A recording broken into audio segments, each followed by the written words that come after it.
சஹருக்கு என்ன சமைக்கலாம்னு யோசிச்சுட்டு இருக்கும்போது பார்த்தீங்கன்னா நாளைக்கு ஈதுன்னு சொல்லிட்டு அனௌன்ஸ் பண்ணிட்டாங்க. இஞ்சி பூண்டு பேஸ்ட் எப்போவுமே ஸ்டாக்ல இருக்கும். இந்த தடவை சுத்தமாக இல்லாமல் இருந்தனால ஸோ அதையும் அரைச்சி வைக்கிற மாதிரி இருந்துச்சு. ஒரு நாள் இருக்குது அப்படின்னு சொல்லிட்டு அசால்ட்டாக இருந்தாச்சு. ஆனால் பார்த்தீங்கன்னா எல்லா வேலையும் அன்றைக்கி ஈவினிங் தான் பண்ணுற மாதிரி இருந்துச்சு.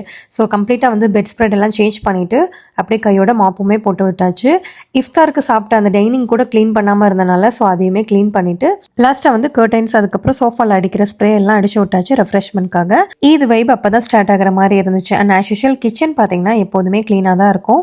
அதனால் லைட்டாக மட்டும் தொடச்சி விட்டுட்டு ரீஃபில் பண்ண வேண்டியதெல்லாம் பண்ணி வச்சுட்டேன். இந்த தடவை மீட் எல்லாம் வாங்குறதுக்கு ஹஸ்பண்ட் மட்டும் போயிட்டு வந்துட்டாங்க. ஸோ நான் வீட்டில் இருக்க வேலையெல்லாம் கம்ப்ளீட்டாக முடிச்சு வச்சுட்டேன்.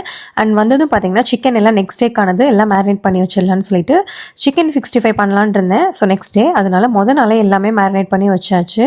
மட்டன் எல்லாம் க்ளீன் பண்ணிவிட்டு இதுக்கே பார்த்தீங்கன்னா 1 o'clock மேலே ஆயிடுச்சு. ஸோ இதுக்கப்புறம்லாம் ஹென்னா போட்டுட்டு இருக்க முடியாதுன்னு சொல்லிட்டு இந்த ஸ்டென்சில் வச்சு ஹென்னா போட்டுட்டு அப்படியே போய் படுத்தாச்சு. இதோட கண்டினியூட்டி நாளைக்கு பார்க்கலாம். அண்ட் ஈத் வந்து இந்தியாவில் செலிப்ரேட் பண்ணுற எல்லாருக்குமே எங்களோட ஈத் முபாரக்.